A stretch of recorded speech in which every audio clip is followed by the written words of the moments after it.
Bruchim haboyim. Welcome everyone. We're about to begin Be'ezras Hashem together on Daf Tzadik Vov Amud Beis. Starting with that Daf Tzadik Vov Amud Aleph, 14 lines from the bottom, the last third of the Amud. The Gemara wants to find who is the Tana who ascribes to this opinion that Shabbos is man tefillin hu. The Gemara attempted to prove that it's Rabbi Akiva, as it says in the pasuk V'shamartes achuka azois. That pasuk refers to Pesach, whereby he doesn't have exclusions l'chara, that Shabbos is not zman tefillin, and therefore he holds that one does wear tefillin not only during the day but also at night. He also wears tefillin not only during the week but also on Shabbos and Yom Tif. On that, the Gemara rejected and said, no, even Rabbi Akiva holds that Shabbos is not zman tefillin hu.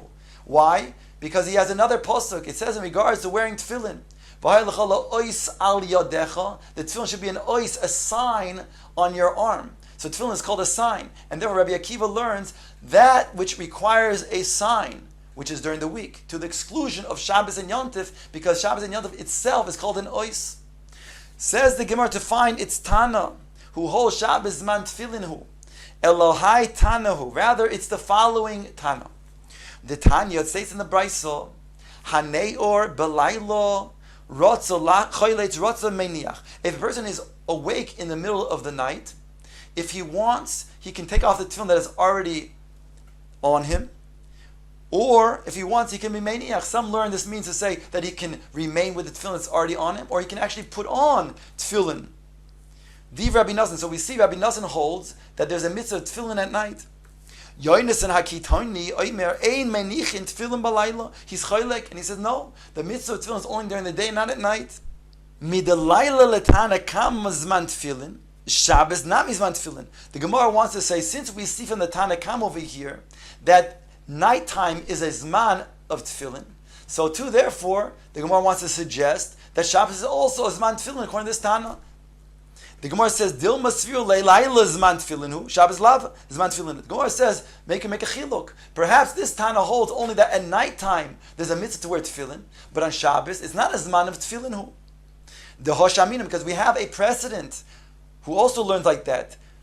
Hoshaminim leil Rabbi Akiva, the Omar Laila zman tefillin hu, Shabbos la zman tefillin hu. Rabbi Akiva learns that Shabbos, although he says during the week there's a mitzvah to wear tefillin both during the day and at night, but he says Shabbos is not a zman tefillin because Shabbos is an ois. So perhaps this Tana also ascribes to the opinion of Rabbi Akiva, and therefore there's no proof that this Tana holds that Shabbos is zman tefillin. Elohai Tanu, rather Gemara says the Tanu holds Shabbos zman tefillin who is the following Tana. The Tanya states in the Brayso, Michal bas kushi haisa manachas tefillin velo michu b'chachamim. Michal, referring to Bas Kushi, referring to the daughter of Shol HaMelech, she would wear tefillin, and the Chacham did not protest. So we see from this, L'chara, that Shabbos is a time of tefillin. Why? Because here we're saying that a woman, Michal Bas Shol HaMelech, Bas Kushi, wore tefillin on Shabbos. It must be that it's a mitzvah, Aseh Shaloy Hazman Groma. We know that when it comes to positive time-bound mitzvahs, mitzvahs shehazman groma, women are potter. And therefore, the fact that Michal, the daughter of Shol HaMelech, wore tefillin on Shabbos, shows us it must be that it's a mitzvah. Because if it was not a mitzvah, there will be a problem about Baal Toisif. The Brayso goes on to say, "V'ishto shel Yoina haisa oil l'regev lo michu b'chachamim." The wife of Yoina Hanavi, she would go up on the Shalosh Regalim and offer a korban oilas re'iyah, and the Chacham did not protest. Now the Gemara focuses on the first case, midaloi michu b'chachamim, in the case of Michal, the daughter of Shol HaMelech, when she wore tefillin on Shabbos, the fact that they did not protest, al makas savrei mitzvah aseh shelo hazman gramahi. It then shows us that the Chachamim are showing that indeed that tefillin is not a zman grama. It's a mitzvah aseh shelo hazman grama. That means even on Shabbos, not only right during the week, but even on Shabbos, there's a mitzvah to wear tefillin. Because if it was a mitzvah aseh she hazman grama, again, women would be potter, and she would not be able to wear tefillin. It would be an eser of Baal Toisif. So we have found our Tana that holds that Shabbos is man of tefillin. The Gemara tries to reject it and says, no, v'dilma sover lo kirabi yoisi. The Omar noshim soim chos v'shus. The Gemara in Daf Tzadik Vav Amud Beis at the top says, perhaps this Tana holds like Rabbi Yosi. Rabbi Yosi says, in regards to the mitzvah of smicha, there's a mitzvah to then put one's hand on the animal before offering it as a carbon. He puts all of his strength on the animal. He's soymech. It's a mitzvah of smicha. And although it's a mitzvah that is chayiv on a man to do, nonetheless, it's a rishus for a woman to perform as well. So perhaps this Tana also holds over here when it comes to tefillin. Granted, it's a mitzvah aseh shazman grama. That means on Shabbos, it's not a time to put on tefillin. It's not a mitzvah to put on tefillin. But, nonetheless, if a woman puts on tefillin during the week, she put on tefillin, even though it's a mitzvah aseh shazman grama, she's allowed to do so. It's not considered to be a lav bal toisif, because she's eino mitzvah, but she's eino mitzvah oiseh, because she has the reshus to perform the mitzvah. Dilo temahachi, because if you don't say it this way, that tefillin is a mitzvah aseh shehazman grama, then isha shel yoina haisa oile l'regev v'lo michuba. Then the case of the wife of Yoina Hanavi, who would go up and offer a korban during the Shalosh Regalim, there certainly it's a mitzvah aseh shazman grama. Mika l'mandam regel lav mitzvah aseh shazman grama. Would anybody say that that's not a mitzvah aseh shazman grama? Ela kisavar rishus, hachanami rishus. Rather, it must be that the wife of Yoina was able to do so. The Chacham did not protest, because even though it's a mitzvah aseh shazman grama, a woman has the right to do it. Still a reshus. She's not mitzvah, but she can do so as a eina mitzvah v'oiseh. So too when it comes to tefillin, the Michal Bas Kushi Shol HaMelech, she was able to wear tefillin, even though it's a mitzvah aseh shazman grama, because as an eina mitzvah, she has the reshus to do so, and therefore we can say that Shabbos is not as man of tefillin, and therefore we don't have a Tana that holds that Shabbos is man of tefillin. Is not a lot of. Then therefore we can say Shabbos is not as man of tefillin. We don't have a Tana that holds Shabbos is man tefillinu. Says the Gemara, Elohai Tana he. Rather, it must be the following Tana that holds that Shabbos is not a zman. Sorry, that Shabbos is a zman of tefillin. As follows. The Tanya, it says in the Brisa, Hamoid say tefillin machnis and zugzug. One who finds several pairs of tefillin, like our Mishnah states, then he can wear one pair at a time, bring them to a safe haven where it's protected, take them off, then go back to where the other tefillin will be potentially vandalized, then put on that tefillin, and then go back, put them in a safe haven until he then protects all of the tefillin. The Brisa, however, goes on to say, Echod ha'ish ve'echod ha'isha, both man and woman. Echod chadosh ve'echod yishonos, whether these are tefillin that are new or old. Divrei Rabbi Meir. These are the words of Rabbi Meir. Rabbi Yehuda oiser bechadoshois umatir b'yishonos. Rabbi Yehuda is choylek on Rabbi Meir, that he says only those tefillin that are called yishonos, old, can one wear and bring them to a safe haven on Shabbos. But if they're chadoshes, you cannot. The Gemara will explain the machlokes. But now the Gemara says, Ad kan loy pligi ele mechadoshes v'yishonos. Aval be'isha loy pligi. But they're only arguing in regards to this nekuda of whether you can then take to put on the tefillin that are also chadoshos. But in regards to who can wear them, both a man and a woman can wear them. Shma mina mitzvahs aseh shelo yazman gromahu. We can derive from here then, it's a mitzvah aseh shelo yazman groma. Because mitzvah aseh she'ein hazman groma, noshim chayavois. And therefore, since it's a mitzvah aseh shelo yazman groma, women are chayiv. So therefore, both a man and a woman could wear the tefillin on Shabbos, because Shabbos is a zman of tefillin. So we have found our Tana L'chara that says Shabbos is zman of tefillin. The Gemara now says, "V'dilma sover like Rabbi Yosi, the Omar Nashim Soim Chos V'Shus." We can perhaps say that really these Tanoim do not hold Shabbos is zman of tefillin, because maybe they hold like Rabbi Yosi that a mitzvah that a woman does, even though she's not commanded, is a reshus, and she's allowed to do so, and you would not be oiver bal toisif. In other words, that on Shabbos it's not as man tefillin, because tefillin is a mitzvah asay she loy hazman groma. Sorry, a mitzvah asay she hazman groma.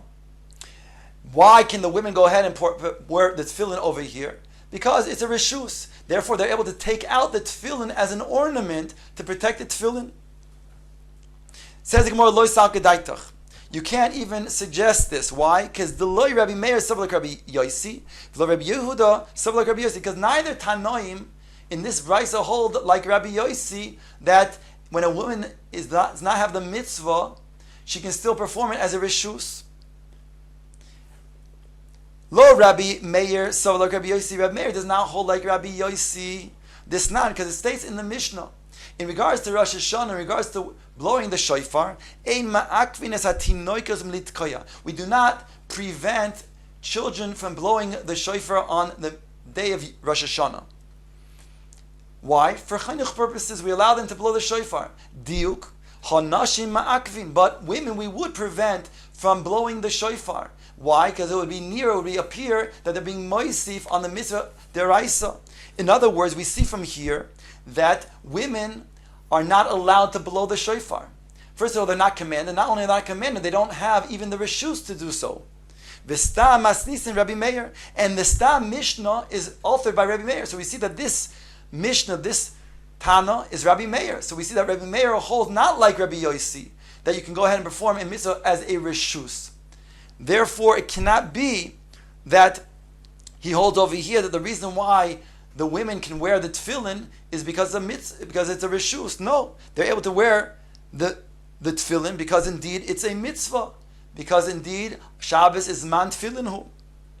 V'lo Rabbi Yehuda sover like Rabbi Yosi, and Rabbi Yehuda also did not hold like Rabbi Yosi that you can go ahead and perform a mitzvah even when you're not commanded to do so. A woman can do so as a reshus. The Tanya, because it says in regards to the mitzvah of smicha that we mentioned before, Daber el bnei Yisrael. Then a few pasuk later it says v'somach es yadoi. In regards to the mitzvah of smicha, it first states Daber el bnei Yisrael. Says the brisa, bnei Yisrael soimchin ve'ein benois Yisrael soimchos. Bnei Yisrael, men have the mitzvah to perform smicha, but not women. Rabbi Yosi Rabbi Shimon oimim noshim soimchos v'shus. Rabbi Yosi together with Rabbi Shimon say that they can do so with the v'shus, even though they're not mitzvah, but they're permitted to do so if they want. So here you have that the Tanna Kama says that the women are not allowed to perform the mitzvah of smicha. That means since they're not mitzvah, if they would, it would appear to be that they're doing a bal toisif. And says the Gemara, Stam Sifra Mani Rabbi Yehuda. And the Stam, author of a Sifra of this brisa, which is the Tanna Kama, is Rabbi Yehuda. So we see now over here that both Rabbi Meir and Rabbi Yehuda do not hold that Rabbi Yosi, that women can perform a mitzvah that they're not commanded as a reshus. Rather, we see that indeed Shabbos is man tefillin according to these Tanoim. Now the Gemara brings another subject in regards to finding tzitzis. Says the Gemara, Omer Rabbi Elazar, Hamoitze techeles bishuk. One who comes across tcheles, that's wool that's dyed with the color of tcheles in the shuk. L'shoinois psulois chutin ksherin. Rabbi Elazar, he rules that if they are l'shoinois of tcheles, that means there's wool that has been combed out. Those dyed wool of tcheles, he says, are psulois. However, if he finds chutin that were dyed tcheles, then they are going to be ksherin. Ask the Gemara, Maishno l'shonos. What is the reason why l'shonos are psulos? Da'amrina daite de glima tzavinhu.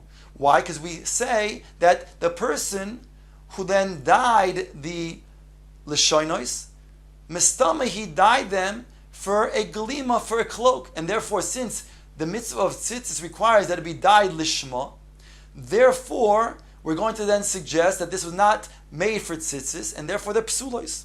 Ask the Gemara, if that's the case when it comes to l'shonos, then chutin nami neima daite de glima tavinhu. Then when it comes to then the strings, let us also say that the strings, that the person who dyed these strings did so in order for a glima that he spun the seats, the strings for, and therefore they were not lishma.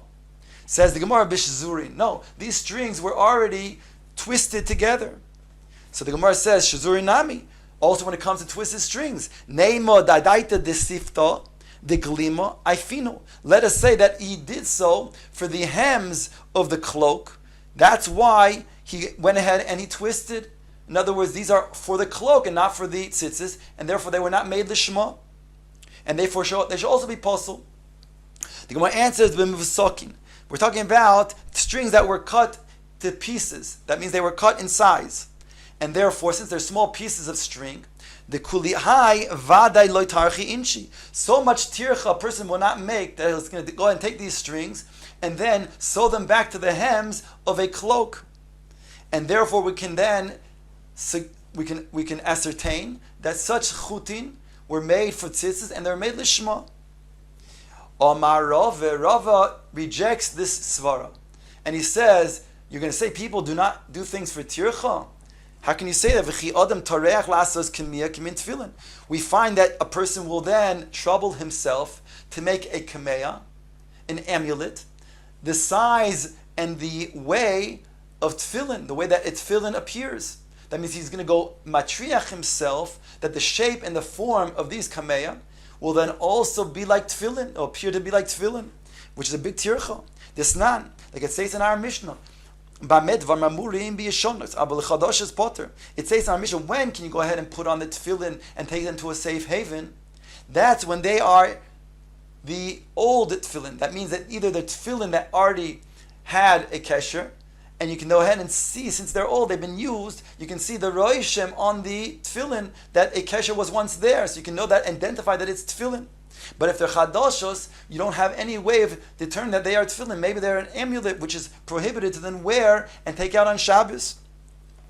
Rabbi Zeira la'avo brei. Rabbi Zeira said to his son Ahava, Puk tani lehu. Go out and teach to the Talmidim the following brayso. Hamoitze techeles b'shuk. One who finds techeles, dyed wool of techeles in the shuk. L'shoinois psulin, chutin mufsokin ksherin, lefisha ain't odam tareach. It says in the brayso over here that the chutim, however, they are going to, although the lishonos are psulin, but the chutim that are small pieces, they are going to be kosher because a person is not tareach. So here we have a feirush of brayso that states the way Rabbi Elazar ruled that the lishonos are possible because they were not made lishma, but the chutim, we can presume that they are made lishma. Omar Rav says, Umishum Tahani Lai Ava Bered Rabbi Zeiro Kifi Talala. Because Rabbi Ava, the son of Rabbi Zeiro, teaches a brayso, you can hang your earrings on such a brayso, meaning you can rely on this brayso to then say that this has to be the halacha. Indeed, Vatnan, it states in our Mishnah, Bamed Devar Mamun, like we quoted before. When is it so that a person who finds tefillin on Shabbos in a place that potentially could be vandalized, he can wear those tefillin?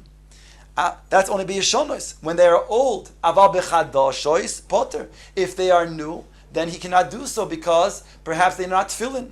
Maybe they're an amulet. Maybe they are something that he cannot take out on Shabbos. Elo omar Rava. Rather, Rava says, therefore, torach v'lo torach tanohi. It's a machloikis tanoim whether a person will be matriach, he'll trouble himself or not. The Tanya for states in the brayso, hamoitze tefillin machnisen zug zug echad ha'ish ve'echad ha'isha. The brayso says when a person finds tefillin that can be potentially vandalized, whether it's a man or a woman, either one could go ahead and put a pair of tefillin on, and they can take them to a place where it's safe and secure. On top of Tzadik Zayin Amud Aleph, echad chadoshois ve'echad yeshonas. Div Rabbi Meir. Rabbi Meir concludes whether they are new tefillin or they are old. Rabbi Yehuda oiser b'chadoshos umater b'yeshonos. Rabbi Yehuda says only when it comes to yeshonos, because then you can see a roishem that these are tefillin. But if they are chadoshos, then perhaps they're an amulet, perhaps they're a kameya, and therefore you cannot. Alma, we see therefore marsa v'torach inish, that Rabbi Yehuda holds that a person would be matriach himself to then go ahead and make an amulet the shape and form of tefillin. So we see that person is tareach. Umar Sover loy tarach inish. Whereas Rabbi Yehuda says that a person will not mimatriach himself. And therefore it comes out that this is machlokes tanoim. So therefore if a person comes across a pair of strings that were cut even to pieces, and these strings were dyed to cheles, therefore you cannot say 100% that these indeed, and rely that these indeed were made lishma for the tzitzis. Perhaps, says Rabbi Rava, perhaps these tzitzis, these strings, were indeed made in order to then be put in a hem of a glima, and therefore they're not made lishma for the tzitzis, and you cannot use it for your tzitzis.